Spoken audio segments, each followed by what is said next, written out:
Primeira coisa que você tem que entender é onde você está como é que você está posicionado no mercado, qual é o teu nível de conhecimento, né, Jéssica? Eu sou iniciante. Jéssica, eu já trabalho na área. Se você já trabalha na área, tudo que eu vou falar aqui nada é novidade, digamos assim, tá? Porque você já vai saber de cor e salteado. Então, o que mais interessa, acredito que seja para as pessoas que nunca trabalharam dentro de uma empresa têxtil e não sabem como é que funciona o processo lá dentro. Então, é para você, né, que você não sabe que eu tô trazendo esse conteúdo, porque para quem já trabalha não é mais novidade.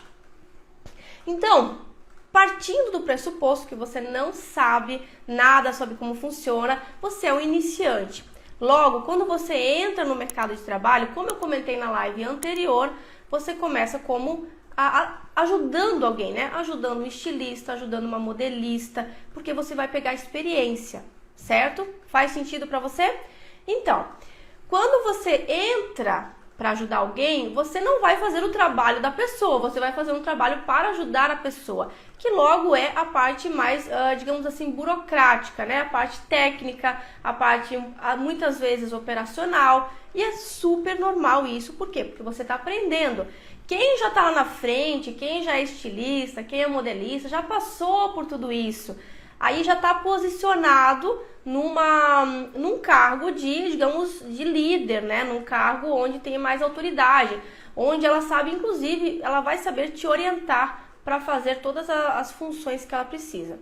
Então eu preparei aqui uma imagem para você entender um pouco mais sobre como é que funciona o setor criativo, tá? Deixa eu só pegar aqui essa imagem, gente. Porque nada melhor quando a gente coloca uma imagem para ilustrar, né? Deixa eu só ver onde é que tá. Aqui, ó. Gente, deixa eu só pegar aqui porque eu mudei o nome da pasta e daí eu me perco toda. Deixa eu só ver aqui. Ai, cadê aquela pastinha que eu botei aqui hoje?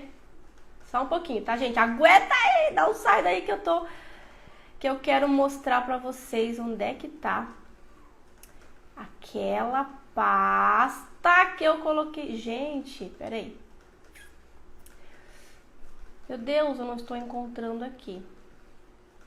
É imagens live, deixa eu ver aqui.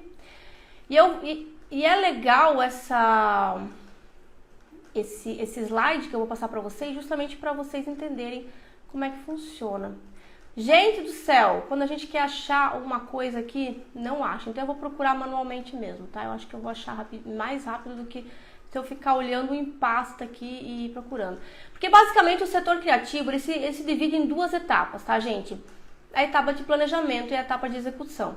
Isso funciona dentro das empresas, justamente porque não adianta, nem tudo que você vai desenvolver dentro de uma empresa vai ser produzido de fato, tá?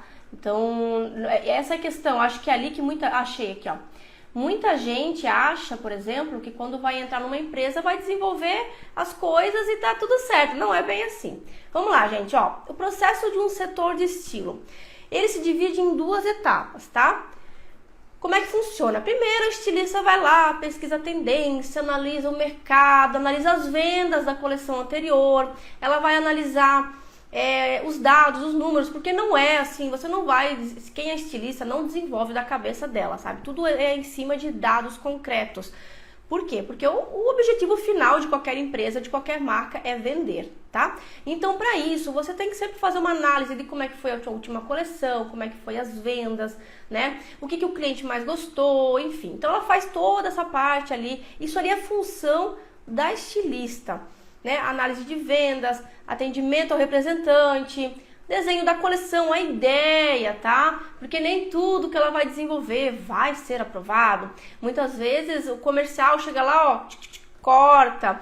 Muitas vezes o diretor, olha, não, essa peça não vai passar porque não vai fechar no preço. Inclusive, né, para você que não sabe, a gente tem um limite de preço na hora de desenvolver. A gente não pode desenvolver uma peça caríssima porque não cabe no ticket de preço da marca, por exemplo. Depende da marca, né?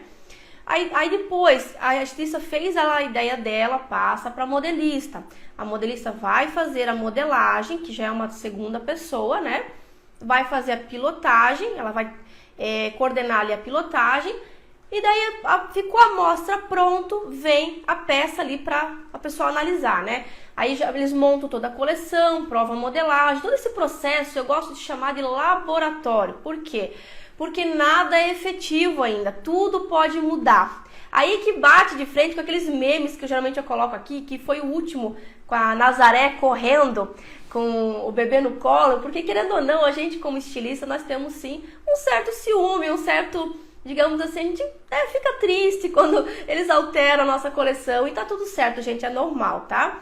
Porque muitas vezes a estilista, claro que ela traz todas as novidades, né? Ela sempre tá à frente do tempo dela, porém o comercial ele dá uma segurada ali, porque às vezes, como ele está em contato com os clientes, acaba que ele sabe se vai vingar ou não, digamos assim, porque ninguém melhor do que conhecer o cliente que o próprio comercial, tá? Então, essa fase toda ali é de laboratório. Imagina uma equipe ali elaborando, vendo se vai ficar bom, muda acabamento, muda estampa, muda combinação, muda isso, muda aquilo. Então, beleza. Fizeram ali a prova, a convenção, fizeram a reunião. Não, vamos aprovar essa coleção. Aí que o bicho pega. Por quê? Porque a partir desse momento a gente tem peças aprovadas e vai para a segunda parte, que é liberar aquilo para produzir, tá bom? Então, quando a gente libera, se vocês querem tirar o comentário, é só dar um cliquezinho em cima dos comentários que eles minimizam, tá? Daí vocês vão conseguir verificar o que está escrito aí embaixo. Só dá um toquezinho na tela em cima dos comentários que eles vão ocultar. Vamos lá. A segunda parte, o que seria?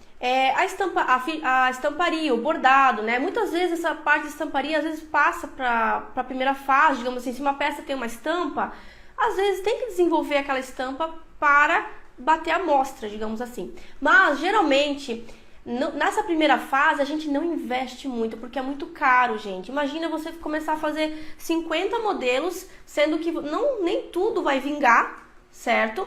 E você começa a investir em estampa, em abertura de matriz, cara, tudo é investimento. Cada quadro, o mínimo que você vai pagar ali é R$100, cada quadro. Então, se é uma estampa de 3 cores, são R$300 ali em uma estampa que às vezes você nem sabe se vai vingar. Portanto, geralmente a gente abre a questão ali da estamparia, do bordado, depois que a peça tá, né? Não, vamos fazer essa peça. Porque tudo é tempo. Eu não vou gastar o tempo da empresa de bordado, bordando a minha peça, se eu nem sei se vai entrar esse bordado. É o tempo dela, é o meu tempo, tudo é gasto. Então a gente foca em o que realmente vai vingar, tá? Aí o que acontece? Vem o desenho técnico. Afinal, aquela peça vai para produção, ela precisa de um desenho técnico. É a receita do produto, tá? Porque assim, a gente tem que preparar esse produto da porta para fora do desenvolvimento, onde a gente não tem mais controle sobre isso, certo? Então, a gente não vai estar do lado da costureira. Às vezes, a empresa, ela manda produzir aquela peça 100 quilômetros distante da empresa, porque não tem quase mão de obra. Portanto, ou às vezes, tipo aqui de Santa Catarina, o pessoal manda, lá de São Paulo, manda produzir aqui em Santa Catarina, ou o pessoal daqui manda produzir na China, né? Então a gente tem que ter um desenho técnico muito bem amarrado. Ficha técnica, temos que ter ficha técnica, desenho técnico, tudo conversando. Tem que ser aquele documento que você entrega na mão da pessoa e a pessoa, olhando aquele documento, vai saber executar aquele modelo sem ninguém por perto. É um verdadeiro manual de instruções daquele produto, tá? E também nós temos a ficha de estamparia. Jéssica, o que seria isso? Imagina você. A ficha técnica, ela é focada nas questões técnicas do produto, ou seja, qual é o tecido, qual é o tipo de costura, acabamento. Não, a gente não coloca informações de estampa na ficha de estamparia. Uma porque vai encher de informação, que acaba que confunde mais do que ajuda. Logo, então a gente foca a ficha técnica só para a área técnica, e a ficha de estamparia é aquela ficha que vai para o estampador. É só isso que ele quer saber. O que ele quer saber? A altura da estampa, quantas cores vão, as técnicas, né? O que vai em cada variante. Por exemplo, na peça branca a estampa vai azul com verde. Na peça vermelha a estampa vai branco com verde. Sim, é uma suposição. Então o estampador ele quer saber isso. Ele não quer saber qual é o viés que vai na peça, qual é qual é o tipo de bainha, ele não quer saber disso. Então, logo, a gente faz uma ficha de estamparia. Isso acontece dentro dos setores estilo das maiores empresas do Brasil, tá? Depois, fichas de combinação. O que é ficha de combinação? Ficha de combinação, basicamente, é uma ficha que simplifica e antecipa o visual daquele modelo antes dele ser produzido. Imagina você estar desenvolvendo uma peça, sei lá, né? Você trabalha numa empresa private label, que é quem confecciona para as magazines, né? Por exemplo, Renner, C&A, enfim. A Renner, ela te manda um desenvolvimento. Olha, eu quero que você desenvolva essa peça para mim. Você vai lá, elabora aquele modelo, manda para a Renner aprova. Mas ela quer aquele modelo, ela quer nas cores vermelha, azul e preto. Mas ela quer ver como é que vão ficar aquelas peças antes de ela bater o martelo. Cara, é muito caro você ficar, muitas vezes, costurando uma peça vermelha, uma branca, uma preta.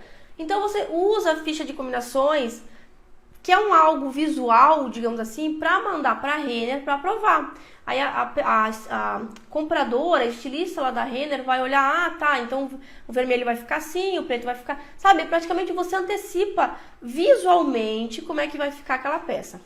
Outra função da ficha de combinação é uma ficha intuitiva para a produção, tá? Porque muitas vezes existem as pessoas que trabalham não só na costura, né? Mas as pessoas que trabalham na embalagem, trabalham na expedição, trabalham na inspetora de qualidade. Então, muitas vezes a ficha técnica é uma coisa muito técnica. E a ficha de combinação, ela é uma coisa visual. Logo, quando aquele lote volta para a empresa, ela já consegue visualizar que o vermelho vai com viés branco, que o azul vai com viés amarelo. Então, visualmente, ela já bate o olho lá e já vê se está de acordo. É uma coisa muito mais rápida, visual, do que a pessoa ter que ir lá ler letrinha por letrinha, sabe? Então, a ficha de combinação, ela é uma ficha que vai acompanhar a ficha técnica caso necessite, tá? E que ela facilita na produção. É um facilitador, então ela tem várias funções. O importante é que você conheça como fazer cada uma delas e, de acordo com a necessidade da empresa, você apresente essa proposta para ajudar no processo criativo. Porque muitas empresas, a gente nem sabe, as menores empresas principalmente, nem sabem que existe esse tipo de documento, tá? Outra é o cadastro. Então, dentro do setor criativo, a gente faz o cadastro. Geralmente, tá? 99% das empresas, quem faz o cadastro é dentro do setor criativo. A peça, ela sai do setor criativo já cadastrada, com ficha técnica, com desenho técnico, com aviamentos, tudo bonitinho, certo? Então, a gente tem essas duas etapas. Deu para entender até aqui? A gente tem a etapa de laboratório e a gente tem a etapa de liberação. Grave isso. Laboratório. E daí, Jéssica, quem faz o quê? Né? Quem faz o quê? Agora eu vou te mostrar quem faz cada uma dessas funções, tá? Deixa eu agora de novo procurar lá aquela bendita foto que tá lá bem longe. Porque assim, gente, cada pessoa faz uma dessas funções e é ali que você vai dar o estalo pro portfólio amanhã. Porque o que acontece? A maioria, principalmente dos estudantes de moda, levam um portfólio focado na parte 1 do desenvolvimento de produto. E quem vai fazer essa parte 1, né? Quem faz essa parte 1? Então, assim, se você está entrando no mercado, você tem que focar na parte 2. Não que a parte 1 não tenha que ter no teu portfólio. É claro que ela tem que ter. Mas em menos proporção, tá? Você tem que demonstrar essa parte criativa, que é a parte de pesquisa, de análise, né? Mas você não precisa focar lá agora, nesse momento, meu amor. Você tem que focar na parte técnica, que é isso que você vai fazer lá dentro. Então, o que acontece? Os portfólios que o pessoal leva por aí, principalmente os portfólios de faculdade, que a gente vai falar isso amanhã, foca muito na parte 1, não na parte 2. Logo, se eu estou contratando alguém para me ajudar, não é para fazer a minha função, é para fazer a função para me ajudar. Porque algumas empresas, tá? Principalmente as pequenas, a estilista, ela abraça essa parte 2. Inclusive, em uma empresa que eu trabalhei, eu fazia tudo isso, gente. Mas isso não tem problema nenhum, tá? Não era com chicote nas costas, não, pelo amor de Deus, muito pelo contrário. Imagine uma empresa, eu trabalhava numa empresa muito boa, ganhava muito bem, obrigado, mas eles tinham uma coleção, tipo assim, o número de modelos deles por coleção era pouco, então era 80 peças por coleção. Gente, eu tinha 6 meses para elaborar 80 peças. Dava tempo de elaborar, fazer a modelagem, fazer a pilotagem. Eu fazia tudo no meu tempo. Eu botava meus prazos para não me atrasar. Tudo certo, tá? Então, quanto menor a empresa, mais funções você acaba abraçando. Por isso que é importante você ter tudo isso no portfólio. Mas se você está começando, principalmente a parte 2, tá? Que a gente vai, amanhã eu vou te mostrar na prática como é que é um portfólio. Mas hoje, o conteúdo de hoje é para justamente te dar essa antecipação para você entender o processo. Porque não adianta eu vir amanhã falar de portfólio para você e você não entender como é que funciona o setor criativo. Você vai ficar meio que boiando. Não, eu quero que você entenda as funções, tá? Isso daqui acontece dentro de um setor de criação. Aí esses dias me perguntaram no meu story, lá na caixinha de perguntas, Jéssica, por que algumas empresas pedem a função de engenharia de produto? É assim, ó. Quanto maior a empresa, mais demanda ela tem, logo, uma pessoa não vai conseguir abraçar tudo. Portanto, quanto maior a empresa, mais setorizada, mais cada um no seu quadrado é. Ou seja, a estilista faz exatamente o trabalho dela, a assistente acaba ajudando ainda mais a estilista, logo, ela ajuda na pesquisa de tendência, ela ajuda na análise de mercado, ela é o braço direito da estilista. Portanto, a assistente de estilo numa empresa muito grande, ela não faz ficha técnica, tem uma pessoa só para fazer isso. E essa pessoa se chama engenharia de produto. Inclusive, foi a função que eu comecei no mercado de trabalho na área de moda, tá? Antes eu trabalhava numa confecção de revisora, mas a função dentro do setor de estilo foi a primeira que eu vivi, que foi engenharia de produto, onde eu sentava lá na cadeira, eu ficava o dia todo fazendo ficha técnica e desenho técnico. Depois eu passei a ser assistente de estilo. Então, assim, gente, quando vocês verem uma vaga, uma oportunidade de engenharia de produto, já saiba que a empresa é grande e tem grande demanda, tá? Agora, quando você vê uma vaga que pede mais funções, é que a empresa geralmente é pequena. E das duas, uma, ou ela é tão pequena a ponto que você tem tempo para fazer todas essas funções de boa, né? E não tanto tempo sobra para não ficar coçando, que a gente fala, né? Então, você consegue abraçar tudo. Ou a empresa ela não tem orçamento para contratar uma outra profissional para te ajudar, logo, provavelmente você também possa ficar sobrecarregado. Então, tudo isso você tem que analisar na hora da sua entrevista, tá? Porque quando a gente faz uma entrevista, não é só a empresa que está nos entrevistando, você também tem que entrevistar a empresa, claro, de uma forma bem profissional. Querer saber da empresa, né? Como é que funciona, como é que quantas coleções faz por ano, né? Ou por coleção, se tem ficha técnica, você tem que procurar saber dessas informações até para demonstrar o seu interesse em trabalhar lá dentro. Porque senão, se você senta na cadeira e fica lá, entra muda, sai calada, a pessoa não consegue nem mal ouvir tua voz. Então, você acaba não despertando uma sensação que você tem interesse daquela empresa. Portanto, se você quer trabalhar numa empresa, numa entrevista, fale, pergunte sobre aquela empresa. Inclusive, conforme você vai perguntando na entrevista sobre aquela empresa, você vai linkando as funções lá dentro com o teu portfólio. Então, tudo isso vai casando, sabe? Enfim, são técnicas bem legais que eu vou explicar amanhã na aula de portfólio. Portanto, então assim, ó, tem essas duas etapas. Uma pessoa, a estilista, ela pode abraçar tudo isso, como foi meu caso anos atrás. Inclusive, eu fazia modelagem, porque modelagem geralmente é uma segunda pessoa que faz, é a modelista. Mas existem estilistas que fazem modelagem, apesar de serem moscas brancas no mercado, tá? É mosca branca uma estilista que faça modelagem dentro de uma indústria. É muito raro. E se tiver, tem que ganhar bem como tal, tá? Porque ela está abraçando duas funções dentro da indústria. Inclusive, a estilista também pode fazer estamparia, desenho técnico, tá tudo certo. Mas ela tem que ser remunerada para isso. E não pode também haver um sobrecargo, porque senão você acaba abandonando, você não dá a real importância para a principal função tua, que é trazer novidades, né? Porque às vezes quando a estilista abraça coisa demais numa empresa, o que acontece? Ela deixa de lado a área de pesquisa, de análise de mercado, ela acaba deixando esses pontos tão importantes que é basicamente o início do teu trabalho lá dentro.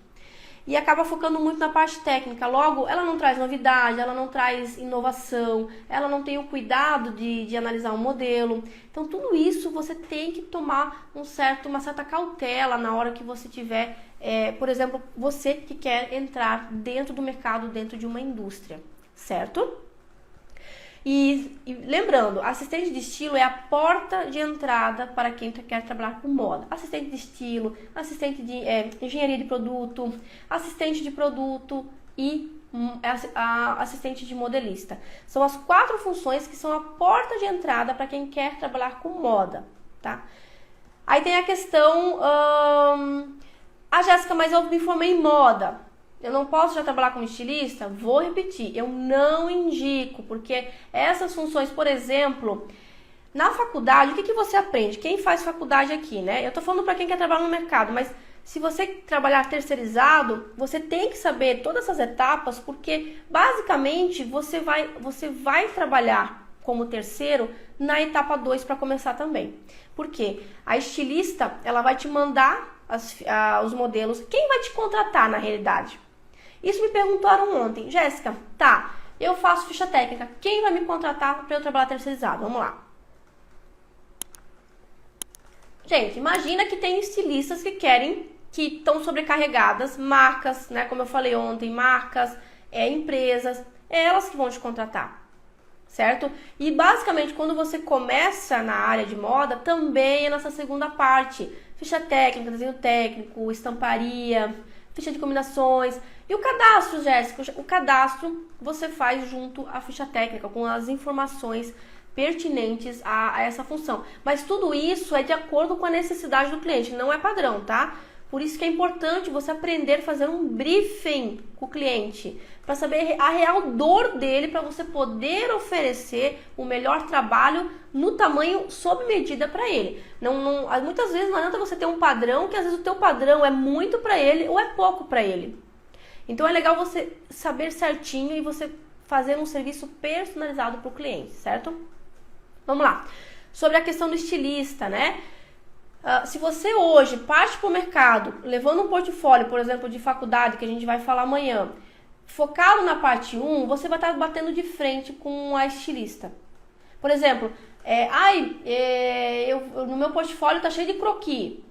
Assim, apesar de croquis não ser usual no mercado, e eu garanto isso para vocês, tá? Eu acredito que, olha, chutando aqui, 98% das empresas no mercado de moda, marcas, pessoas que não tem marca registrada, mas né, estão ali vendendo, 98% não usa croquis.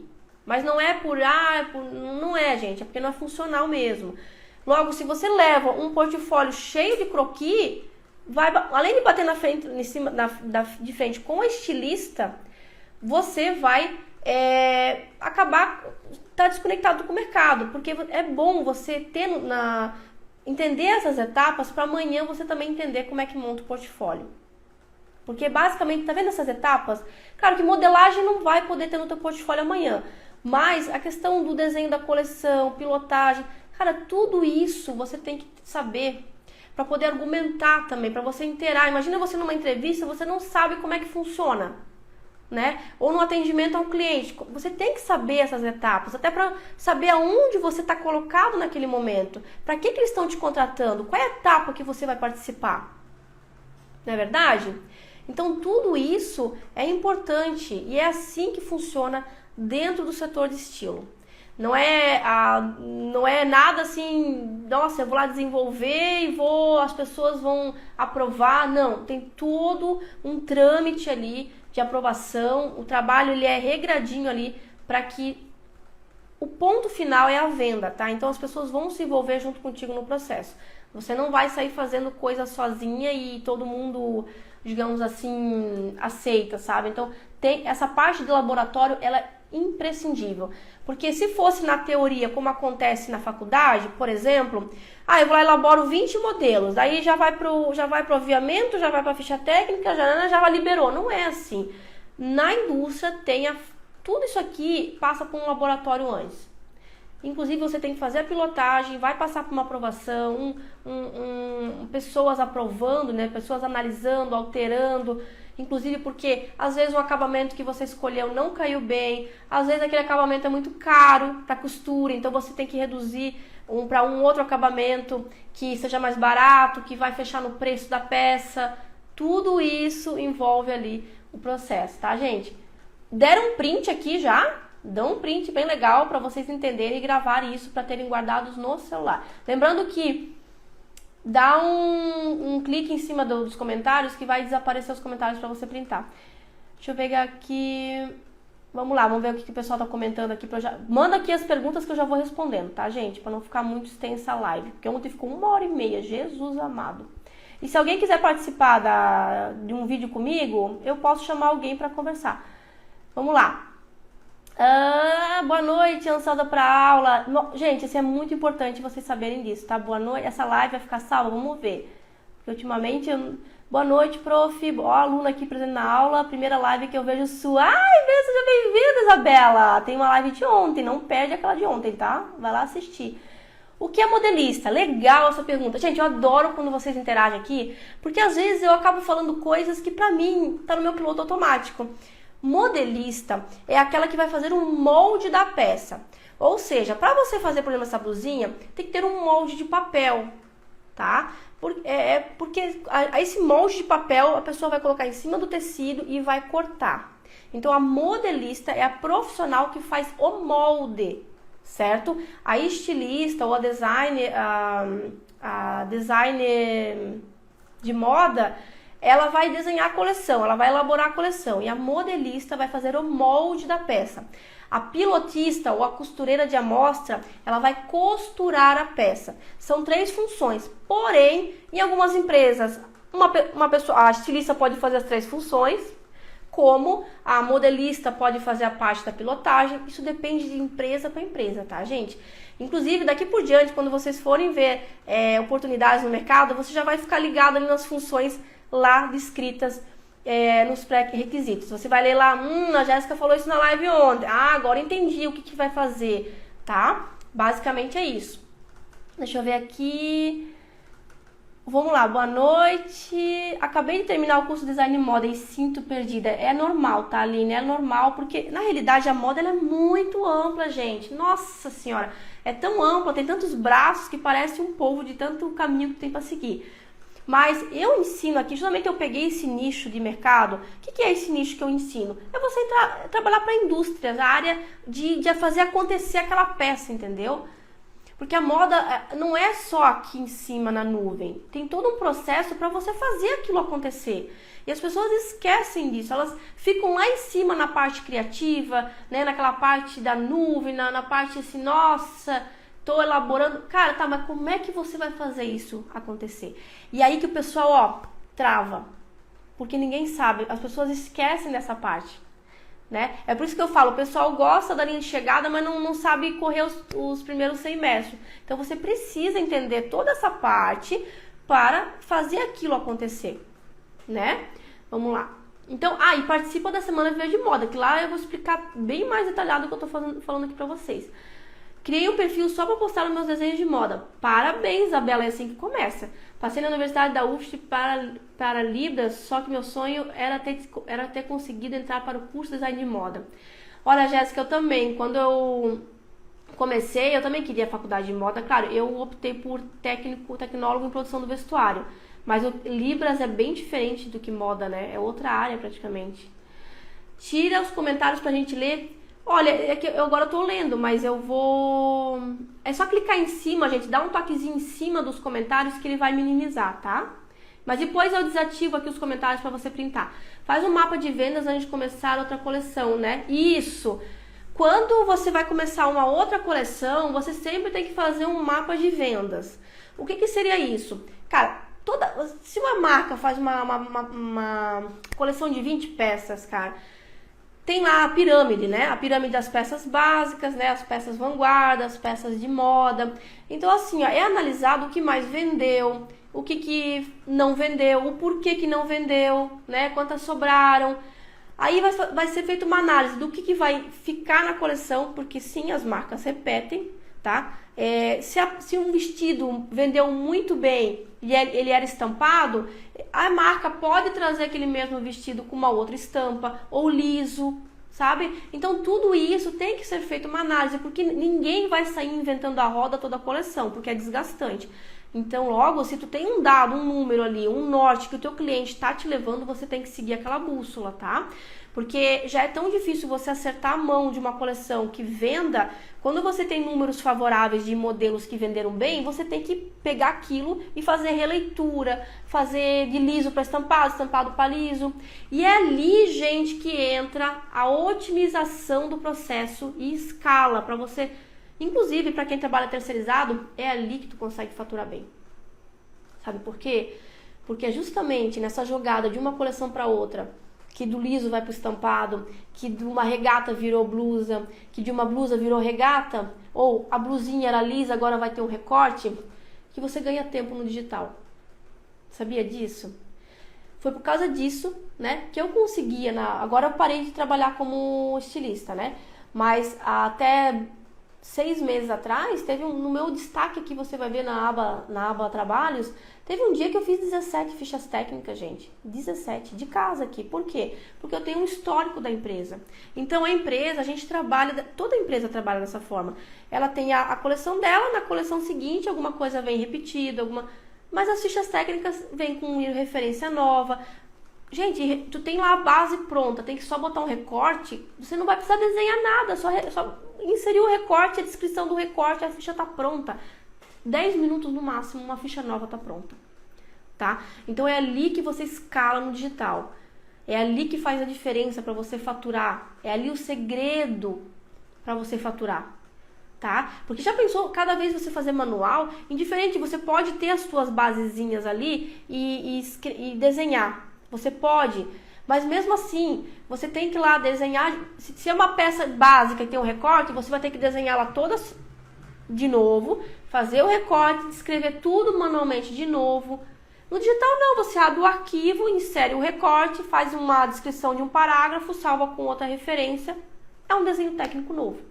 Não dá, olha gente, não dá 7 minutos, não dá. Aí você multiplica 17 fichas técnicas que eu fiz num dia, bota ali qualquer valor que você acha que eu cobrei, num dia, tá?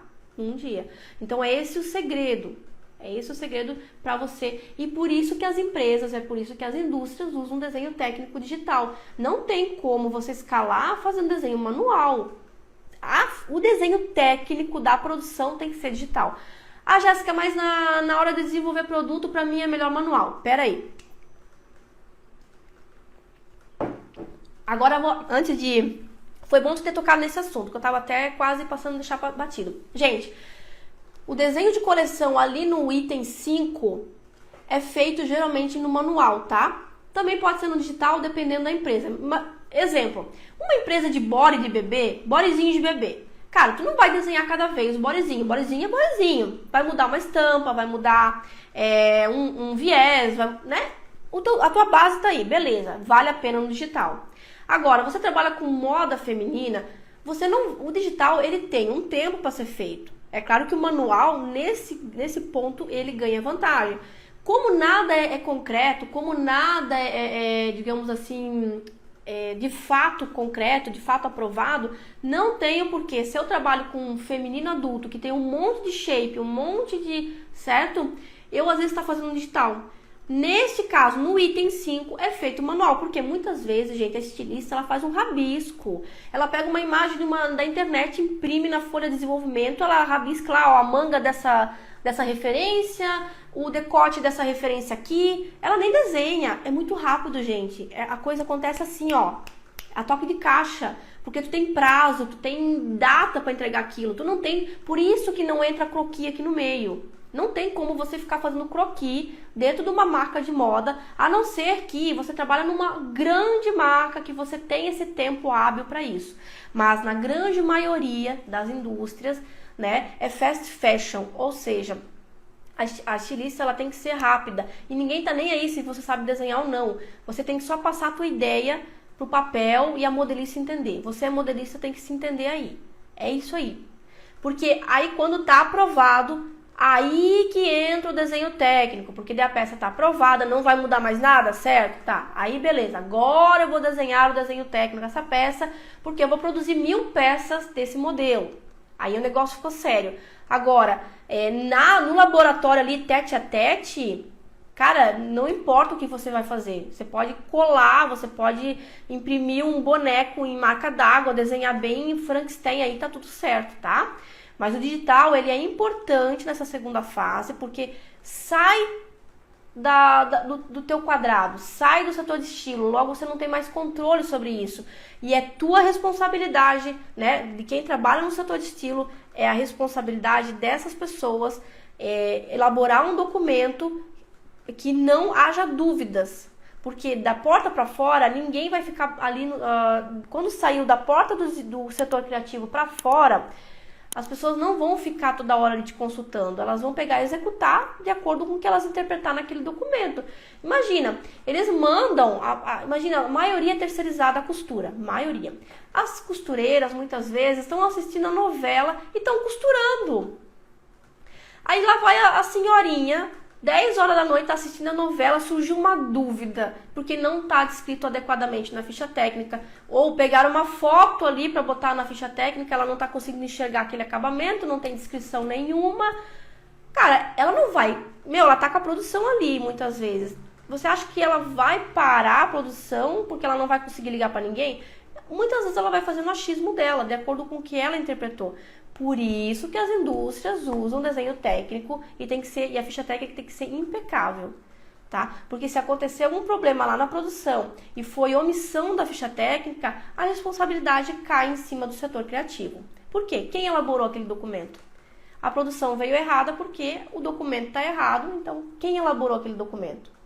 É bastante responsabilidade, tá, gente? Eu não tô falando de coisa pequena aqui, eu não tô falando de quem tá começando marca, que faz 10 peças. Eu tô falando de empresas que fazem 1.000, 2.000, 3.000 tiragens de um modelo só.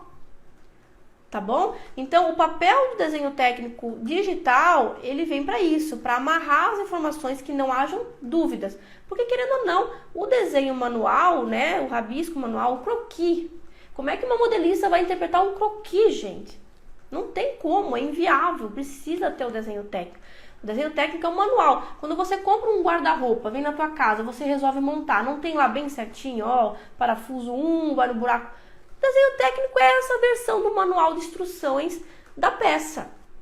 De forma que a pessoa pega aquela ficha, ela saiba como é que ela vai montar aquilo. É claro que na mão de profissionais, né? Porque a costureira, se você fosse fazer uma ficha técnica para uma pessoa leiga, você teria que fazer muito mais, né, profunda.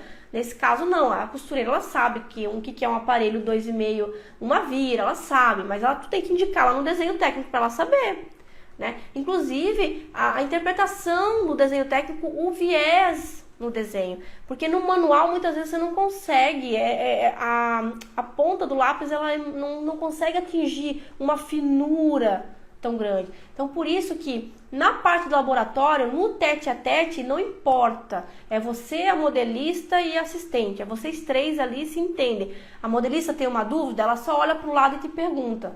Agora, saiu do setor criativo, por isso que entra na etapa 2. Aí a assistente de estilo, ó, começa a botar aquilo em prática, começa a fazer a ficha técnica, desenho técnico, ficha de estamparia, amarrando ali todas as informações, de forma que quando saia dali para fora, o trabalho deles está pronto, está feito, e agora é com eles, entendeu? Então, essa é a diferença, tá? Deu pra entender certinho, pessoal? Eu acho que dá pra entender, né? Qualquer coisa, deixa a dúvida aqui que eu vou respondendo. O que quer dizer sobre o comercial? Seria outra equipe? Então, o comercial é a equipe o comercial que cuida das vendas, são os representantes, a equipe de marketing, o diretor, muitas vezes, é as pessoas que lidam de frente com o cliente. Por exemplo, a empresa que eu trabalhava eram as lojistas. As lojistas, porque a empresa trabalhava com pronta entrega, então a gente fazia uma reunião e eu trazia a coleção. E elas, pá, barravam na minha frente. Não, já esqueci aqui não. E eu com as minhas informações de moda. Não, gente, vamos colocar, vamos... Teve uma vez, eu nunca me esqueço, umas 2 coleções atrás, quando começou a surgir a questão do elástico na blusa embaixo. E eu trazia pra ela, gente, vai ser tendência, vamos trazer um modelinho com um modelo com elástico. Não, porque não sei o que, porque as clientes não sei o que. É normal, tá, gente? É uma briga tete a tete aí. O que aconteceu? Não entrou na coleção, porque elas, na cabeça delas, no histórico de, não sei, 1900 e bolinha, teve um modelo assim, não vendeu naquela época, não sei porquê, não era eu que desenvolvia. Mas o que aconteceu? Chegou, a coleção bateu na loja e elas começaram a me pedir elas falaram, Jéssica, as clientes estão pedindo esse modelo. Eu disse, pois é, né, gente, eu apresentei na coleção, vocês não quiseram? Daí lá foi a Jéssica elaborar um modelo meio às pressas para entrar na coleção, porque era pronta entrega, então tinha essa liberdade, né? Mas é isso aí, tá, gente? É briga, assim, não é que é briga, mas é discussão, né? Meio coceiro no meu nariz, desculpa, tá, gente? Eu tenho renite, então coça. Mas é essa briga, é sempre um puxando a corda de um lado do outro. A estilista com as tendências, né, com os argumentos dela, e o comercial com a questão dos clientes, que porque existe, gente, muita informação por trás, tá? É que nem todo cliente tem a consciência de moda de acordo com a tendência que está acontecendo. Então é muita coisa muito mais profunda, que não adianta eu explicar isso para você agora, que você não vai confundir tua cabecinha. Basicamente é isso. Mas o setor comercial é isso aí mesmo, tá? Sim, seria outra equipe pessoa. Ah, show de bola. Vamos ver aqui outra pergunta. Ah, gente, vão mandando, adoro interagir com vocês. Acabei de chegar, seja bem-vindo, Lucas. Não perdeu muita coisa. O cadastro o quê? Criação de referência? O cadastro, gente, é que assim, ó, quando a peça, ela nasce, né? A gente cria uma referência lá fictícia, né? Que é do setor de estilo. Agora, quando a referência ela vai realmente ser executada, precisa criar quando a peça ela vai ser executada, tem que criar uma referência no sistema interno da empresa. A maioria das empresas tem um sistema interno. Alguns usam Lynx, outros usam Sysplan. Tem outros sistemas que eu não conheço, né? Mas a maioria usa Lynx. Então você tem que cadastrar lá dentro. Por quê? É ali que nasce a peça de fato, tá? Esse mesmo cadastro, essa mesma descrição, é aquela que aparece quando você compra uma peça, tá no tag. Tem a referência dela e tem a descrição dela. Quem cadastra isso ali, numa média empresa, é o setor de estilo. Numa grande empresa setorizada, é uma pessoa só para fazer isso, tá? Ela só faz cadastro o dia inteiro. Então, mas uma média empresa, uma pequena empresa, geralmente quem cadastra é o setor de estilo, certo? E daí o código de barra, a grade, PMG e GG, você tem que colocar as informações, essa peça vai ser feita na branca, vermelho e preto. Então tudo isso envolve o cadastro. Porque quem domina essas informações, quem tem essas informações, é o setor de estilo que está em contato, quem trabalha com private label está em contato com o cliente. Ou se você é uma estilista que é de marca própria, no caso, ela que vai decidir, né? Então, como é o setor que detém essas informações, é ele que cadastra. Oi, cheguei agora, seja bem-vindo, tá, pessoal? Vamos lá, mais perguntas. Qual é a média de salário das empresas para estilistas e assistentes de estilo? Olha, tem um site no Google que fala sobre isso, que agora não lembro mais o nome.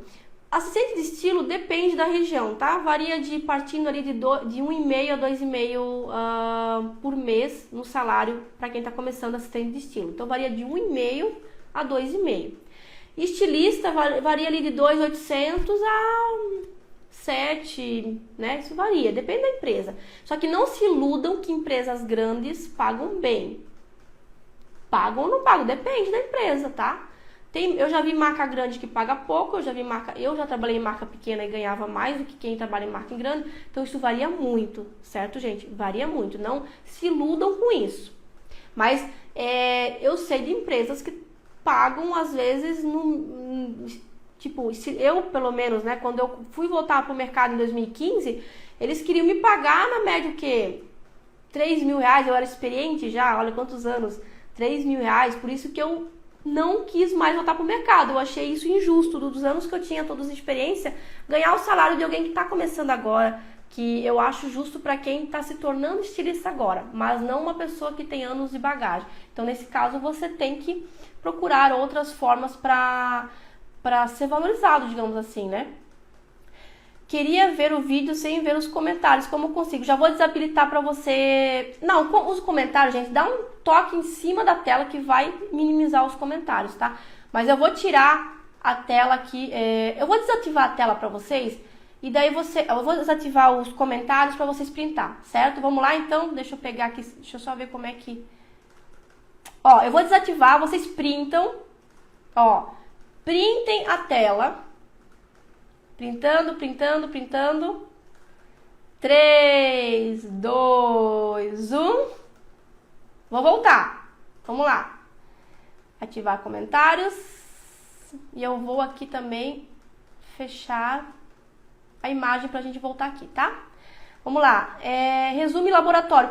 Assim, eu chamo de laboratório, mas é a fase onde tudo é teste, tudo são testes, nada é concreto ainda, que é a primeira fase, aquela fase assim que a gente tá ali na mão na massa, vendo se vai ficar bom, não vai ficar bom, porque depois que a coleção tá toda costuradinha, bonitinha, com os acabamentos certos, aí a gente começa a liberar aquela coleção. Só no desenho a gente não libera nada, tá? Porque é muito diferente o que você tá idealizando que a prática que acontece.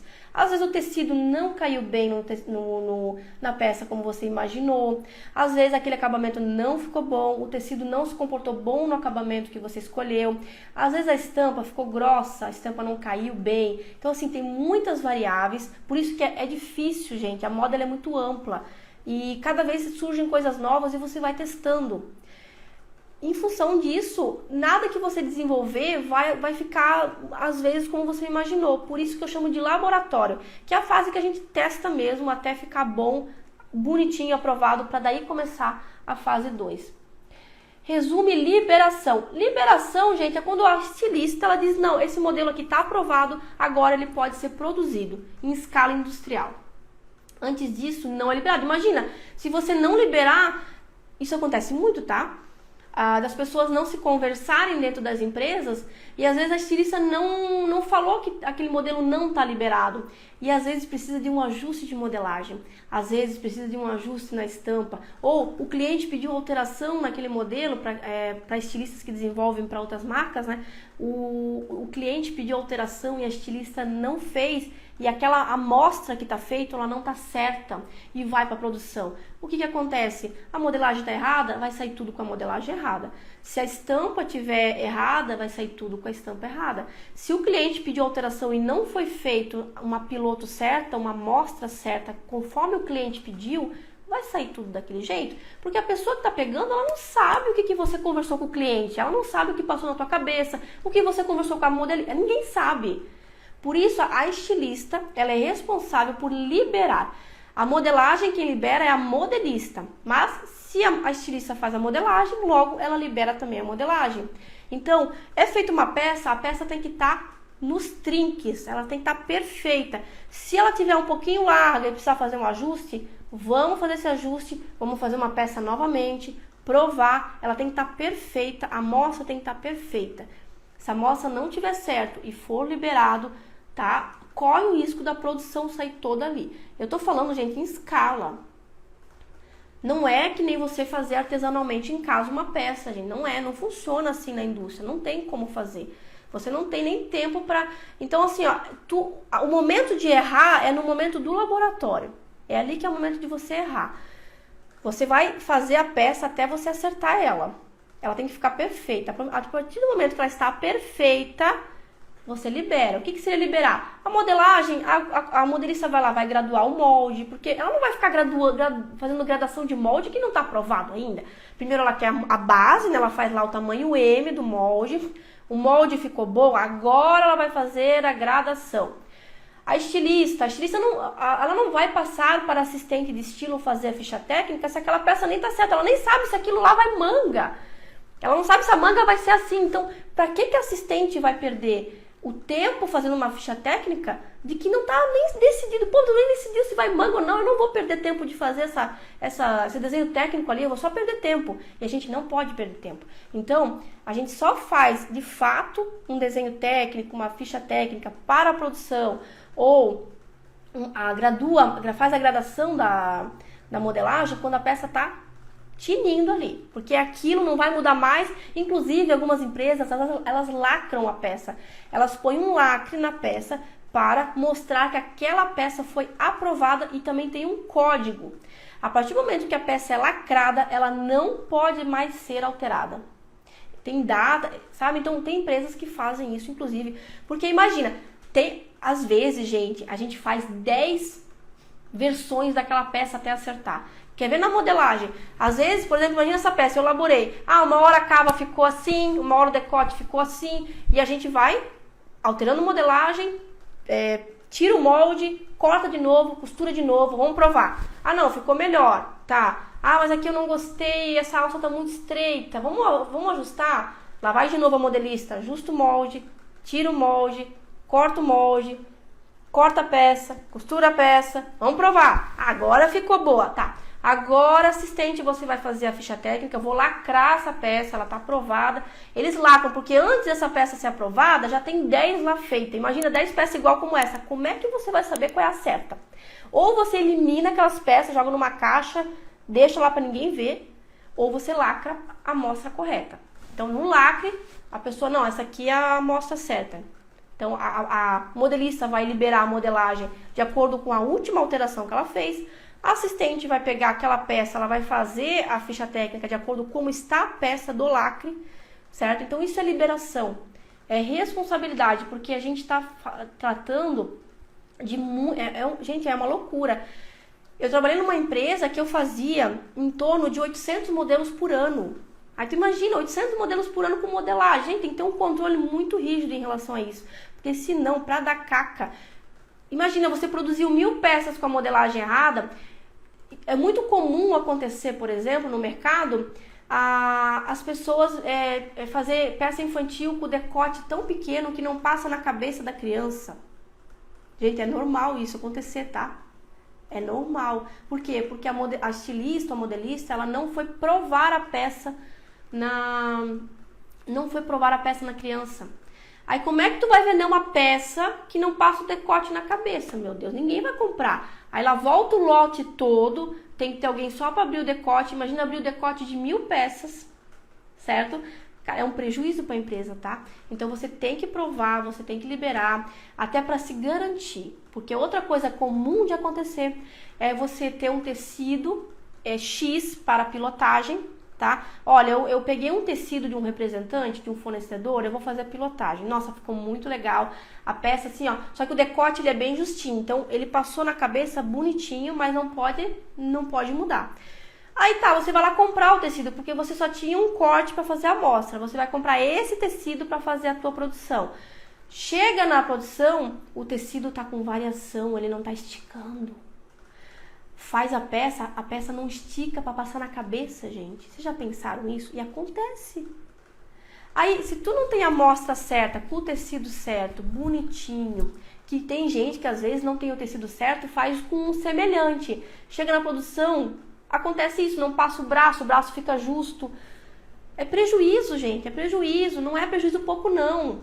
Cada peça para construir ela, para produzir ela, custa lá em torno de, sei lá, R$8, faz lá 1000 peças, R$8.000 aquela produção ali, ó, que não dá para vender. Como é que você acha que o diretor de uma empresa vai ficar? É todo mundo tremendo as pernas no outro dia quando o diretor chega, porque imagina o pepino que tem, nossa, eu não fiz a piloto certa, eu não pilotei com o tecido certo, eu não liberei no momento certo, entendeu? Então as coisas têm que ser bem amarradas, porque depois, por isso que eu não indico, se você não trabalha com moda, não se aventurar como estilista logo de cara, porque essas variáveis você só aprende no chão de fábrica, quando você vê o pepino acontecendo. Aí você vê, porque as pessoas elas não conseguem imaginar isso lá na frente, muitas vezes, tá? Eu já passei por isso, eu já fiz os meus erros também. Quanto mais ela fala, mais apaixonada por você fica. É muito massa, assim, é legal. Só não é legal esses momentos que a gente se treme na base, tá? Quando acontecem os problemas, o sangue não existe mais na cabeça, foi tudo pro pé, a gente fica branca, passa mal, a pressão abaixa, porque tu só fica pensando no momento que o diretor chega na empresa e tá aquele pepino lá e tu não sabe como é que tu vai resolver aquilo. É complicado, gente. Olha, hoje eu dou risada, mas eu já passei por cada uma. Eu já faço alguns desenhos. Ah, muito massa, Santos. Ó, Nilva, participa da semana que tu vai desenhar profissionalmente, tá? Tem como a senhora ver? Ai, cara, assim, ó, eu tô com o meu direct muito cheio. Eu não garanto, tá? Eu mal tô conseguindo dar conta dos meus alunos, de avaliar desenho deles, enfim.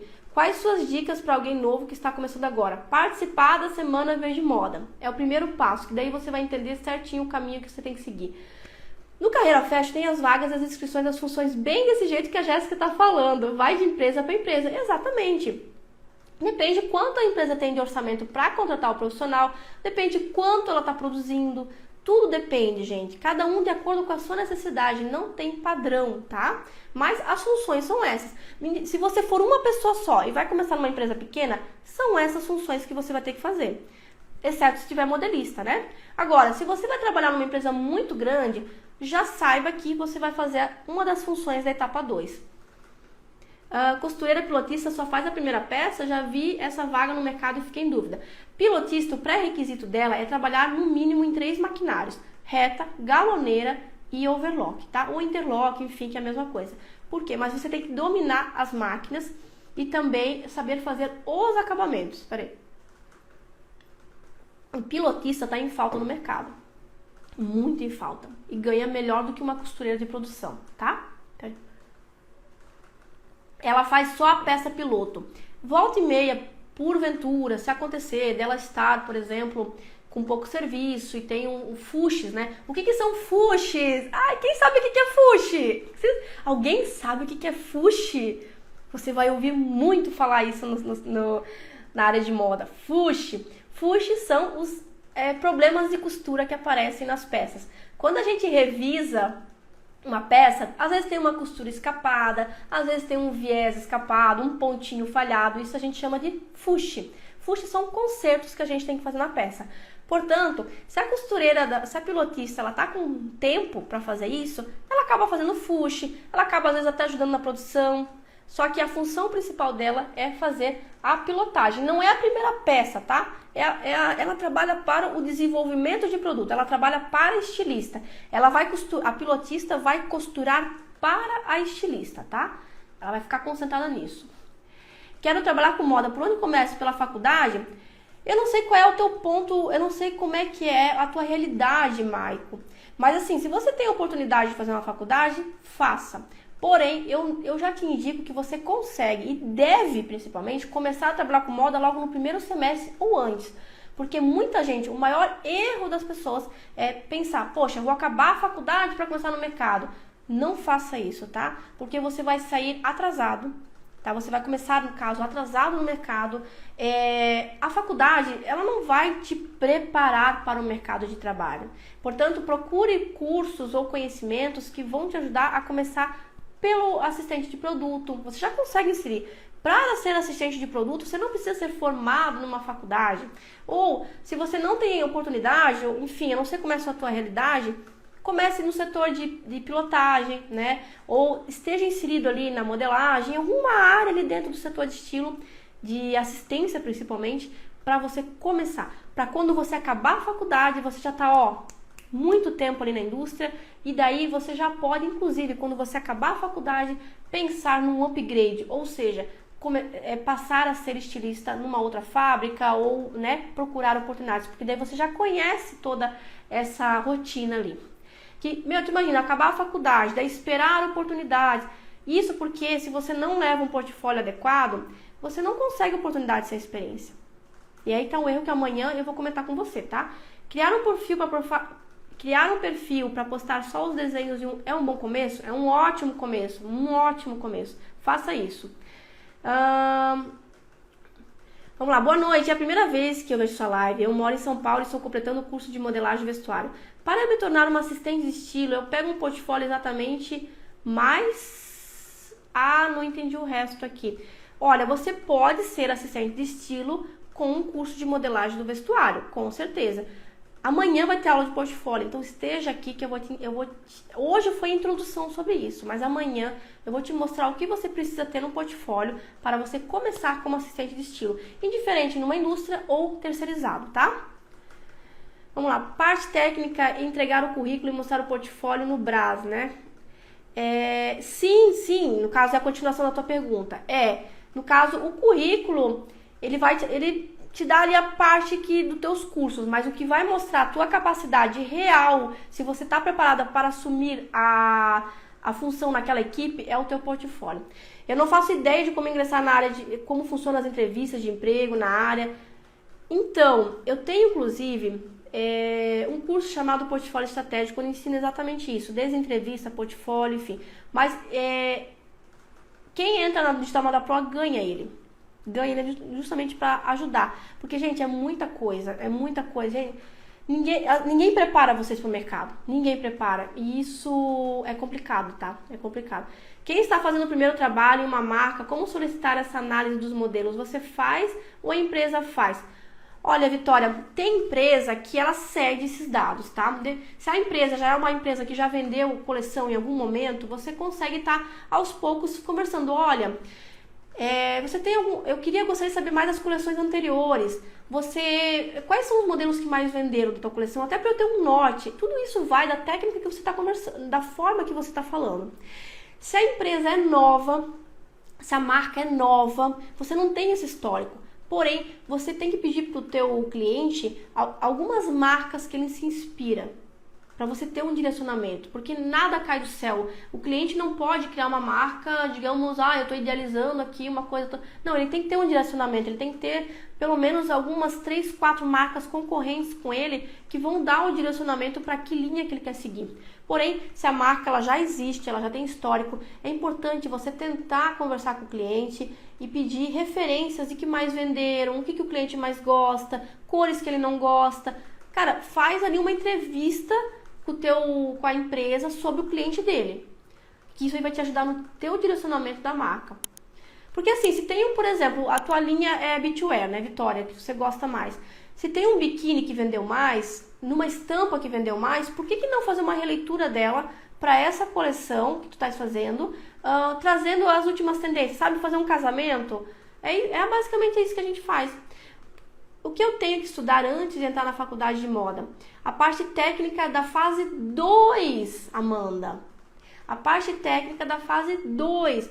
É basicamente isso que eu ensino lá no Digital Moda Pro. É formar assistentes de estilo. Basicamente é isso, tá? É a parte 2. Se você vai entrar num setor de estilo para ajudar uma estilista, você tem que saber as funções que você precisa para ajudar essa profissional. Indiferente dentro de uma indústria ou terceirizado. Porque as estilistas contratam terceirizado também, principalmente aquelas que têm ateliê, tá? Como pesquisar tendências numa empresa? Essa parte de tendência é um assunto com uma live, de tanta coisa que tem. Tem uma aula sobre tendências lá no YouTube, com a Carol Sick, tá? Quanto sai a sua ficha técnica? Só pra gente ter uma noção. Cara, varia muito, Vanessa. Fica complicado eu falar um preço aqui, porque fica, como é que eu vou dizer, não tem embasamento, sabe? Tipo, como é que eu vou dizer? É diferente eu cobrar um preço de uma regata para uma calça jeans. Então eu não posso dizer um preço aqui numa live se as pessoas nem sabem ao certo como é que monta uma ficha técnica. Aí vai todo mundo sair embasando nesse preço e tá tudo errado. Não é assim. Para você formular um preço, você tem que ter um monte de variáveis ali que vão te dizer, olha, esse aqui eu vou demorar mais tempo para fazer, esse aqui eu vou demorar menos tempo para fazer. E também tem a questão de estágio de experiência que você tem. Ou seja, uma pessoa que está começando agora, ela não tem ela não consegue ajudar a empresa da mesma forma que eu consigo ajudar. Por quê? Vão surgir dúvidas. A pessoa que está começando, às vezes ela não tem o conhecimento necessário. Logo, o valor que ela tem que cobrar é um valor de início de mercado.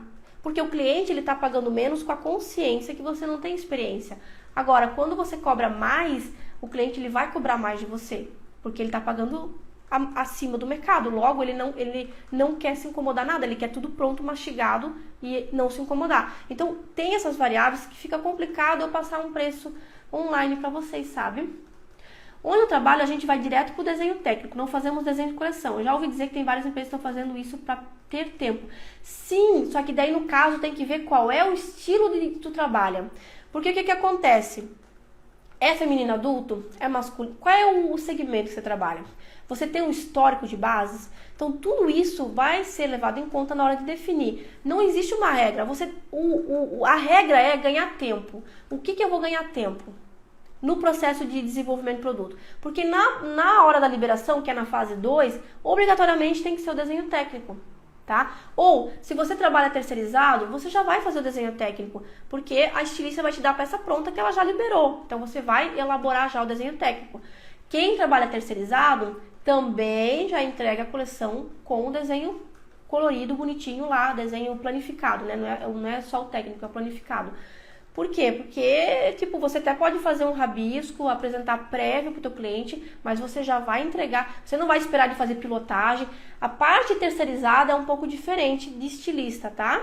Por quê? O estilista ele não tem esse tempo de esperar piloto para fazer um desenho planificado. Não. O estilista terceirizado, 99% já entrega no desenho digital a coleção. Porque é aquilo e pronto, vai mudar só o acabamento, assim, mas daí ele já está entregando a coleção como tem que ser. Mas, gente, é muita variável, muito. Só que você precisa conhecer essa base para poder decidir lá na frente o que é melhor para ti, o que é melhor para o cliente e o que é melhor naquele momento. Não existe uma regra, sabe?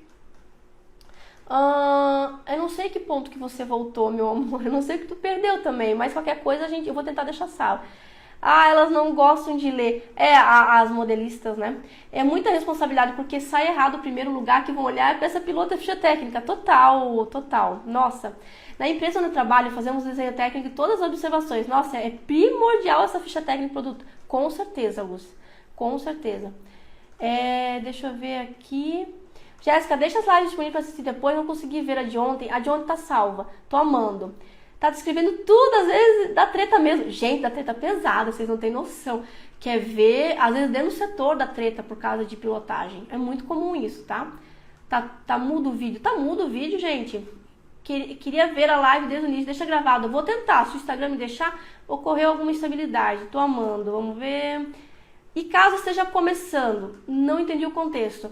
A questão de tecidos e aviamento, é a estilista que escolhe ou a empresa? É a estilista, tá? É a estilista que escolhe, mas tudo com embasamento no preço da peça, porque eu não vou escolher a fivela mais cara se a minha peça precisa custar R$3, por exemplo, não tem. Então, ela tem sim um embasamento para estar escolhendo o melhor custo-benefício. Também ela não vai escolher a mais fuleira, porque o cliente paga um preço, sabe? Tipo, é uma faca de dois gumes que eles falam. É difícil escolher. Porque você fica entre a espada e a cruz. Uma que você não pode escolher a mais cara porque o cliente não paga, e a outra você não pode escolher mais barata porque o cliente também ele quer uma coisa de qualidade. Aí fica difícil, né, gente? Mas a gente tem que achar um meio termo. Assistente de estilo em São Paulo tá 1.800 piso salarial. Legal! Mas assim, tem regiões que tá 1.500. Essa live fica salva, vamos ver, uma das lives mais completas. Obrigada, Lucy. Depois a piloto é a liberação? Isso. Tá, mas está... talvez a coleção está estável. O que é melhor para virar estilistas? Cursos ou faculdade? Olha, o que eu vou te falar, Bianca? Tem gente que faz questão de ter um diploma, né? Mas eu digo assim, ó. Vai do que vai do que você quer pra você. Você consegue virar estilista sem faculdade? Consegue. Tá? Com curso técnico? Consegue. Inclusive, algumas vagas pedem cursos superior em moda ou áreas afins, ou técnico afim. O que vai valer para alguém te contratar é o teu portfólio. Anota isso, gente. Teu portfólio é aquilo que você tem que carregar as 7 chaves contigo a todo momento. É isso que vai te abrir oportunidades no mercado. Não é só o diploma, tá? O diploma, gente, ele é bom, mas hoje em dia tá tudo muito, como é que eu vou dizer? Não dá pra confiar só porque você tem um diploma, tá? Tem gente que compra diploma, tem gente que não faz o TCC, manda fazer o TCC. As pessoas sabem disso. Então, o que vai fazer as pessoas, as empresas te contratar é o teu portfólio. E se você trabalhar terceirizado, ninguém pede diploma para ti, tá? Ninguém. Comunicação dos setores é fundamental, com certeza. Na parte 1, a estilista tem que fazer análise de vendas ou é o comercial que faz? O comercial pode auxiliar a estilista nesse processo, tá? Ele pode fornecer os números. E geralmente, se tiver o setor comercial, ele fornece. Se não, a estilista mesmo pode fazer isso. Boa noite. Quem faz a piloto, a pilotista, a costureira pilotista? Às vezes até a modelista que faz, tá? Boa noite. Já vi essas situações de perto, pois trabalhei com costureira por mais de 10 anos. Helena, seja bem-vinda, costureira. Cara, não é fácil, né? A live fica gravada, já respondi, deixa eu ver. Trabalho com o sistema Audaces, estou estudando modelagem manual, estou amando. Gente, eu adoro Audaces, tá? Eu adoro fazer modelagem manual, mas não vou mais fazer. A gente tem que fazer escolhas na vida, né? Não adianta, porque senão, se você não fizer escolhas, nenhuma coisa nem outra vai pra frente. Isso mesmo, tanto que a maioria das magazines já manda o desenho pronto, é verdade. Gente, quanta pergunta aqui, eu vou... fechou. Como montar um portfólio dentro do Instagram e conseguir clientes? O portfólio você não monta dentro do Instagram. O Instagram é uma rede social onde você vai montar uma vitrine, ou seja, você vai colocar lá tudo que você sabe fazer. Hoje eu fiz um desenho, posto lá. Hoje eu desenhei um desenho técnico, posto lá e vou falar sobre ele, o que eu defini. É diferente, você não vai botar o teu portfólio sequenciado lá no Instagram, tá? Portfólio é algo que você faz um book sobre isso, você vai ser uma pasta onde vai estar todos os trabalhos sequenciados lá, que é a pasta que é onde tu vai se apresentar com ele.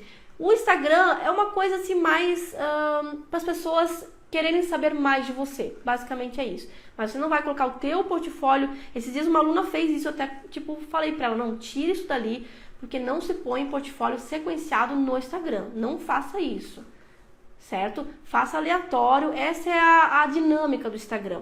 Quer divulgar o teu portfólio sequenciado? Bota no Behance, por exemplo, que lá é uma área para isso. Tá bom? Gente, meu Deus, quantas perguntas. Vamos lá. Eu estava perguntando sobre técnico de vestuário EAD e não achei...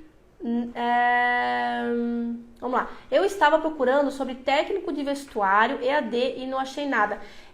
Eu acho mais difícil técnico de vestuário, porque o técnico de vestuário é muito mão na massa.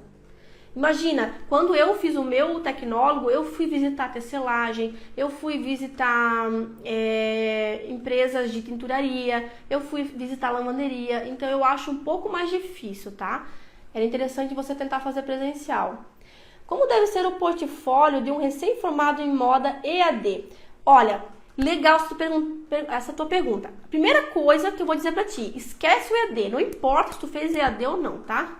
Porque você tá se diferenciando dos outros. Não importa isso. Já ponto ali. Outra coisa, o portfólio eu vou falar amanhã sobre isso, como é que você vai montar. O portfólio para quem quer começar no mercado de moda como assistente de estilo, indiferente se quer na indústria ou terceirizado. Amanhã eu vou falar sobre isso. Mas esquece essa parte, porque eu fiz EAD. Não importa se tu fez EAD, tá? Você é igual a todo mundo. A única coisa que você não fez, que os teus colegas presencial fizeram, é sentar numa máquina e costurar. Ou fez uma modelagem na prática ali. Mas o resto é basicamente a mesma... Não é que é a mesma coisa, mas assim, você tem a capacidade, tá? Você tem a capacidade. Deixa eu ver aqui, ó. Aqui na minha cidade só tem design de moda. Só tem design de moda no tecnólogo. Vale a pena fazer? Total! Se joga, menina. Se joga. Eu fiz tecnólogo. A tecnólogo é muito mão na massa, sabe? É diferente do que o bacharelado, do que o design de moda. Que às vezes o design de moda de bacharelado, ele vai te ensinar muito a parte criativa. Vai ficar muito na parte de nuvem, sabe? E no tecnólogo você aterrissa. É mais próximo ao mercado de trabalho. Vagas de emprego na área de modelo... Aqui tá, isso aqui eu respondi já. Tá. Como realmente são os tipos de estilista e designer? Isso eu respondi na live de ontem, a diferença de designer de moda e modelista.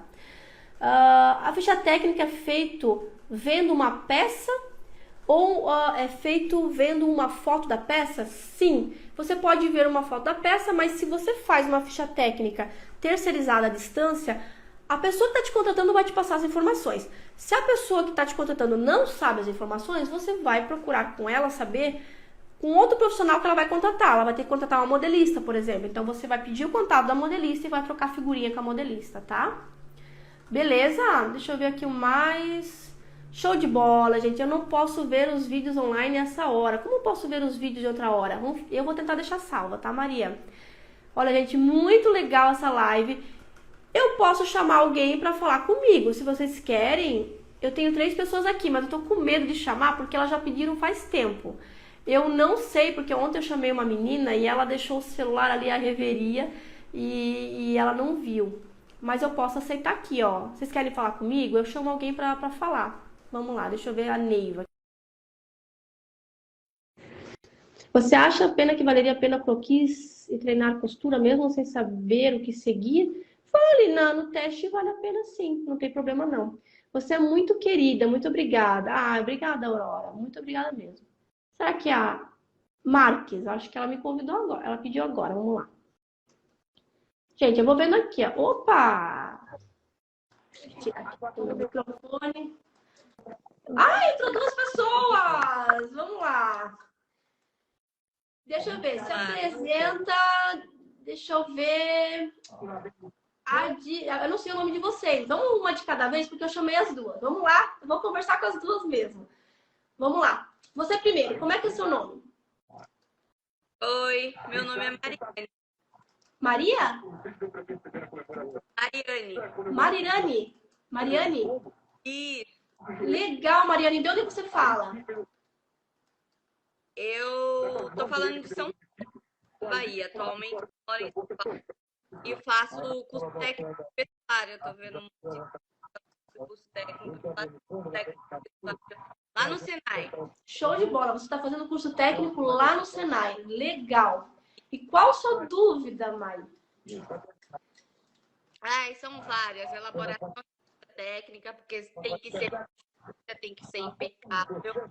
Esse negócio que você falou sobre... deixa eu ver aqui, eu tava anotando. Deixa eu ver aqui como é que era a minha dúvida. Sobre esse negócio da ficha de combinações. Isso aí também eu não consegui entender muito. E sobre o laboratório e a liberação, você conseguiu me responder e eu consegui entender. Show de bola. Mas é mais sobre a ficha de combinações mesmo, que eu acho que eu não consegui pegar muito. Então, amanhã você vai entender bem certinho, porque eu vou te mostrar uma na prática. Na hora que eu falar sobre portfólio, eu vou mostrar tudo isso que eu falei para vocês hoje na prática amanhã na aula de portfólio. Porque daí eu tenho exemplos para falar para vocês, né? Então, eu vou te mostrar uma ficha técnica completa e vou te mostrar também ficha de combinação. Como é que o que tem que ser analisado, o que tem que ter lá, né? Para justamente... é um serviço que você pode oferecer e também você já sabe fazer para entrar no mercado de trabalho, caso necessite. É bem interessante. Se ela quiser, ela pode. E você, meu amor? Como é que é seu nome? Eu acho que ela... Neiva. Como? Neiva. Neiva! Tudo bem, Neiva? De onde você fala? Tudo bem. Teixeira de Freitas. Qual é o estado? Essa cidade eu não conheço. Bahia. Bahia! Gente, como tem gente da Bahia aqui, Bahia. cara, que massa! Nossa! Eu não tô te escutando direito, acho que falhou um pouco a conexão. Tô falando assim, o povo baiano adora mexer com modelagens e costura. Ouviu bem agora? Sim, agora entendi. É verdade, Neiva, é verdade. E que legal que vocês estão, assim, ó, cada vez mais se aprimorando mais em relação a isso, né? Porque uma coisa que eu percebi, principalmente aqui no Sul, é muito comum até que, tipo assim, ninguém quase faz manual. E lá na Bahia eu vejo que muita gente faz manual. Muita mesmo, assim. Modelagem manual, encaixe manual, né?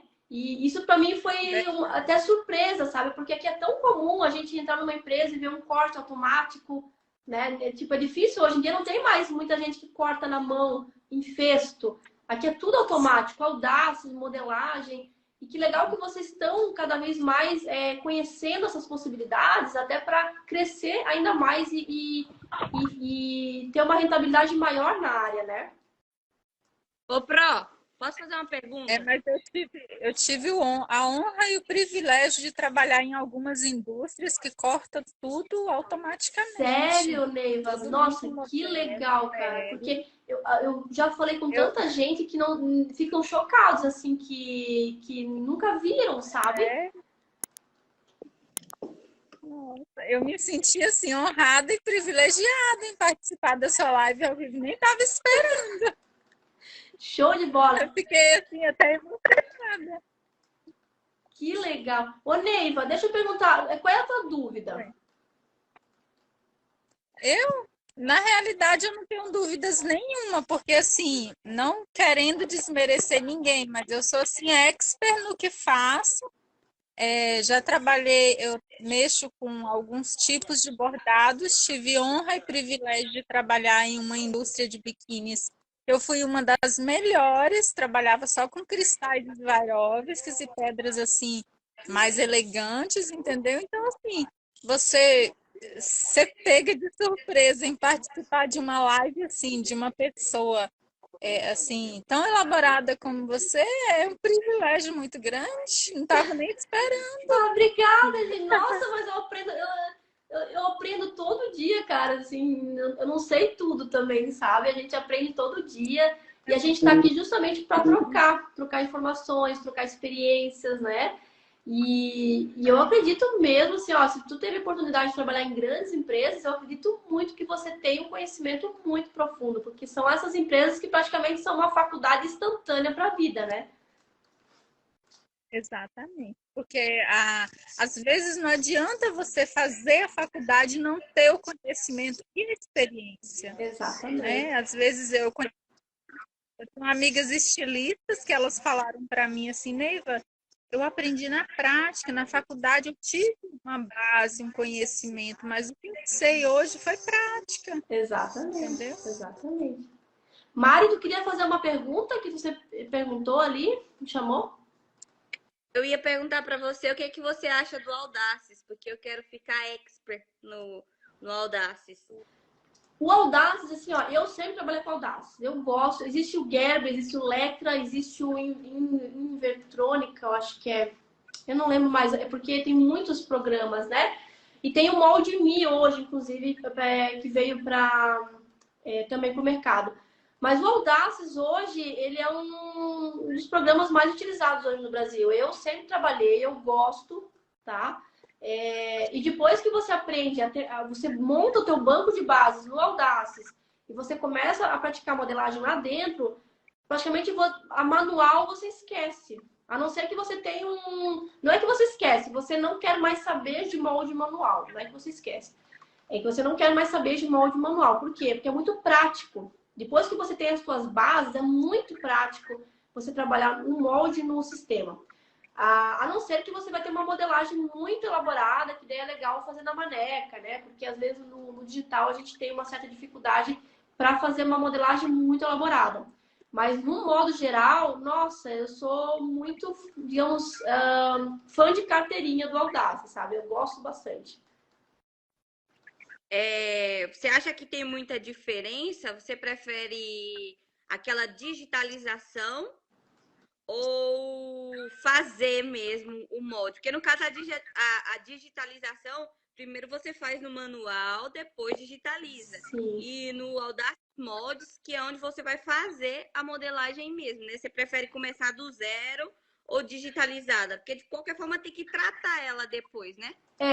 Olha, eu vou te dizer que eu trabalho 12 anos com modelagem. Eu pude contar nos dedos as vezes que eu comecei um molde do zero. Tá? Por quê? Eu não sei como é que é você, mas eu sempre trabalhei com feminino, eu trabalhava com feminino, plus size, masculino, infantil. Eu sempre tive as minhas bases prontas. Não mudava muita coisa. Eu acho que essa questão de você ter um manual e passar para o digital seriam mais modelagem específicas que você não tem base nenhuma, sabe? Mas, inclusive, eu tenho uma técnica que eu utilizo que eu passo direto pro... A mesma coisa que eu estou fazendo em cima de uma mesa, eu faço em cima do Audaces. Entende? Tipo, para eu tirar uma modelagem, por exemplo, de uma calça jeans, né? Eu ponho em cima de uma mesa, eu coloco... Até tem uma modelista que é a Andréia, uma vez eu vi uma técnica dela fantástica, que ela colava fita em cima da calça para tirar o parâmetro das medidas, né? Daquela calça jeans, por exemplo. Aquilo tudo eu faço dentro do Audace. Então, não tenho por que eu fazer manual para depois passar para o Audace. Entende? Aí eu tenho as minhas pilotos que eu tirava a modelagem, praticamente ficavam 99% prontas, com ajustes pequenos. Então, eu não sei a tua técnica, mas a minha técnica, eu não preciso fazer manual para passar por DAS. Exceto, se eu falei, se tem uma modelagem que tem muita pence, uma modelagem totalmente diferentona, que eu não consigo fazer a leitura dela só medindo, com muitos recortes embutidos, enfim, aí eu acharia valer a pena, mas eu nunca passei por essa situação. Eu sempre consegui diretamente no Audaces. Na verdade, eu nunca fiz um molde manual e passei para o Audaces. Sempre direto no Audaces. Porque de uma coleção para outra você tem, por exemplo, eu não sei qual é o segmento, mas eu trabalhava com, sei lá, feminino adulto. De uma coleção para outra eu tinha minha base. Aí quando surgiu um modelo novo, eu vejo qual é a base que mais se encaixa para eu partir para fazer esse modelo novo. Entendeu? Porque eu já tenho medida de ombro, medida de calva, comprimento. Eu olho aquilo lá e eu faço a minha outra modelagem em cima já daquela base que eu tenho pronta. Porque partir do zero você perde muito tempo toda a vida, sabe? Se você já tem base pronta. No meu caso, eu ainda não sei manusear muito o CAD, né? Eu tô aprendendo ainda. Então seria necessário eu fazer todas as bases, né? Primeiro, diretamente no CAD, tipo, sem digitalização, no Audaces Moldes mesmo, e fazer minhas bases todas lá, né? Se é mais fácil para ti, sim. Senão, se você já tem base pronta, se você já existe base pronta manual, nesse caso, talvez seja vantagem você digitalizar as suas bases, passar para o Audace. Mas, do ponto em diante que você já tem as suas bases dentro do Audaces, eu acho que depende da situação, não vale a pena você continuar fazendo manual para digitalizar.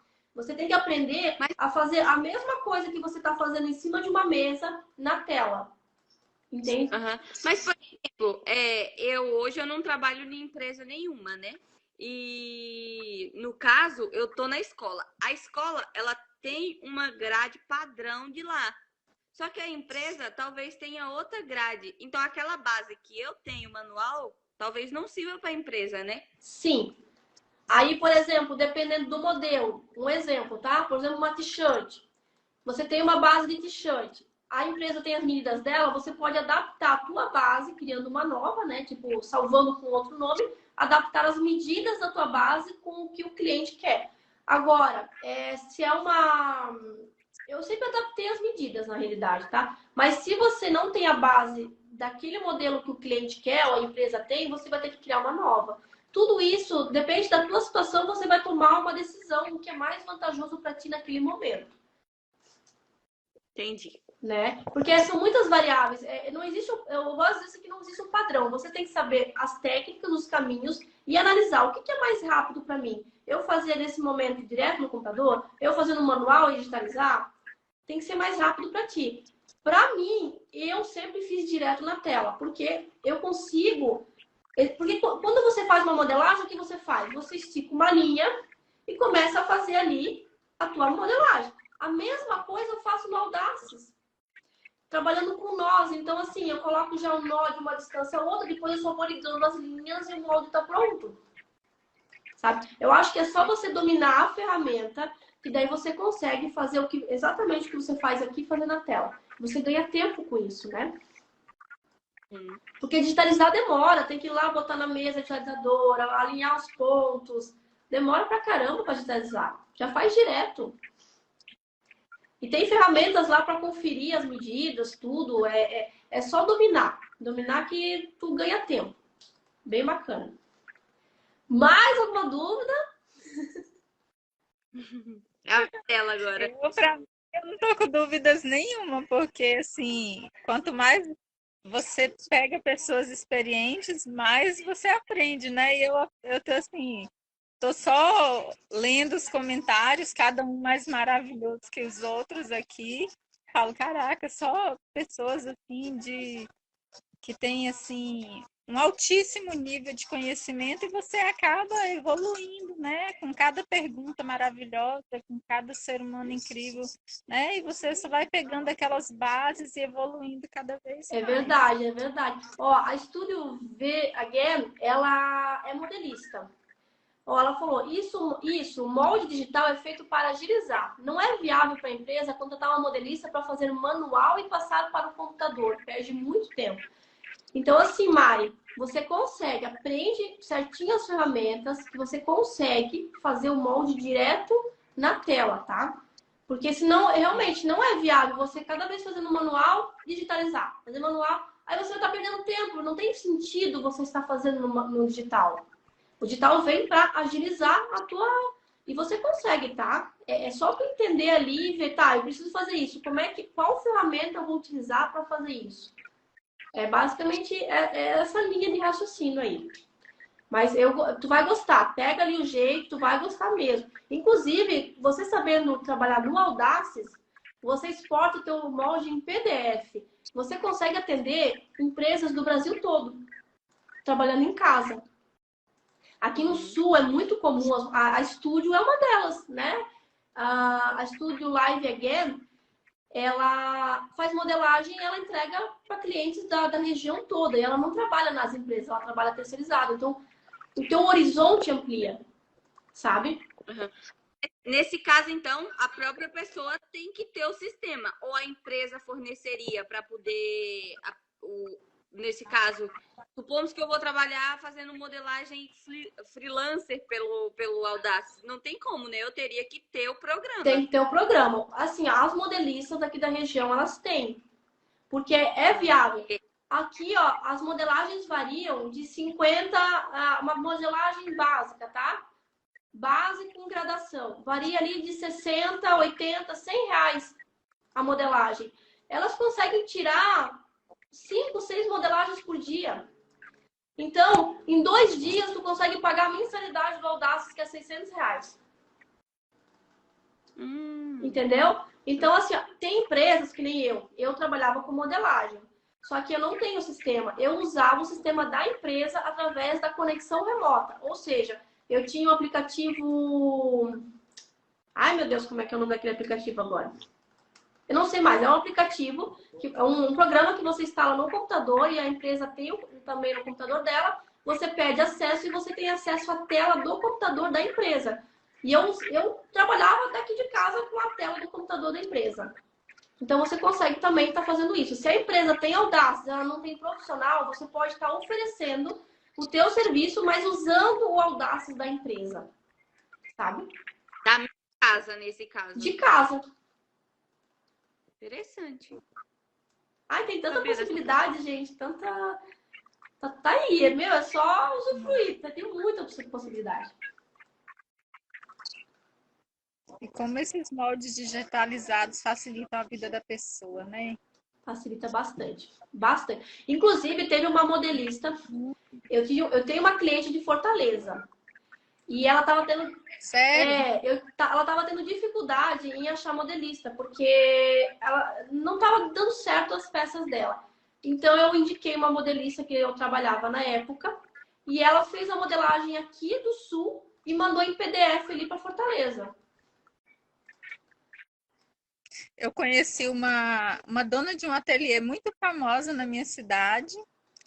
E assim, ela se acha o máximo, né? Só que assim, eu falei assim, eu quero aprender a forma que essa mulher trabalha. E eu assim, não falei para ela que eu era uma pessoa expert e que eu tinha os cursos e a evolução que eu tinha. Tipo, fiz de conta que eu era uma aprendiz. Eu fiquei olhando a forma errada que ela trabalha. Uma roupa, às vezes, ela corta 8 centímetros de largura de cada lado.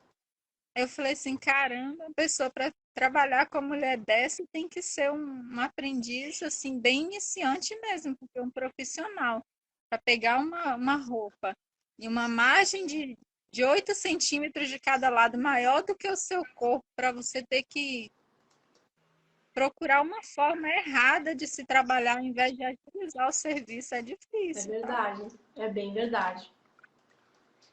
Legal, gente. Neiva, Mari, vocês têm mais alguma dúvida? Porque, cara, tô com 1h30 de live, eu preciso encerrar. Eu não tô com dúvidas nenhuma. Tipo assim, eu tô me sentindo muito orgulhosa mesmo de estar conhecendo vocês, de estar participando da live ao vivo. Me senti muito privilegiada mesmo. Assim, ao longo das lives, né? E ganhando um conhecimento maior, conhecendo pessoas diferentes, assim, com esse porte de talento que é vocês, é gratificante demais. Imagina, a gratificação é minha por poder estar trocando essa experiência aqui com vocês. É tão bom ver como o nosso conhecimento pode ajudar, né? Muita gente tá, às vezes não tem. Às vezes é uma palavra que eu falo e já muda a vida da pessoa. É incrível, assim. E também quanta coisa que eu pude aprender com vocês, com os meus seguidores. Porque quando a gente está nessa área já há muito tempo, a gente esquece que como a gente era no começo, certo? Então, as pessoas vêm me trazendo essas dificuldades e eu consigo me transportar para aquela época e consigo trazer essa luz para quem está começando. E eu acho isso fantástico, sério mesmo, sabe? Eu costumo dizer que a base do seu crescimento, do seu sucesso, se chama humildade. Exatamente. Que você nunca esquece da humildade, aquilo que você sabe, aquilo que você se aprimorou e que você não precisa diminuir ninguém para você ser uma pessoa cada vez melhor. Quanto mais você se sente assim, mais você evolui com o conhecimento dos outros, né? O seu brilho vai se tornando tão grande, porque ao ver as pessoas brilharem, você se sente cada vez maior. E às vezes, por ser assim, se fazer de pequeno, você acaba se tornando grande. Exatamente. Eu falo sempre para os meus alunos e para os meus seguidores que o sucesso deles é meu sucesso, porque eu não sou nada aqui na internet se eu não construo transformações. Né? Então, assim, quanto mais eu gero transformações na vida das pessoas, mais eu gero transformação na minha vida. E não existe a Jéssica sem as transformações. Não é verdade? Senão eu sou qualquer uma aqui, né? Tipo, uma profissional, como todas aqui da minha região. Mas hoje, graças a Deus, o crescimento está vindo em cima das transformações que eu estou gerando. E isso é muito gratificante mesmo. Né? Eu só tenho a agradecer essa oportunidade de fazer essa troca com vocês. Que bom, eu que agradeço a oportunidade. Para mim foi um privilégio muito grande. Show de bola, meninas. Eu vou encerrar a live, só que eu não consigo tirar vocês da live. Daí vocês vão ter que sair para eu fazer as últimas considerações. E eu agradeço a participação de vocês aqui, tá? Muito prazer em conhecê-las. Ok, muito obrigada. Tenha uma ótima noite para vocês. Para vocês duas também. Beijão. Obrigada. Beijão.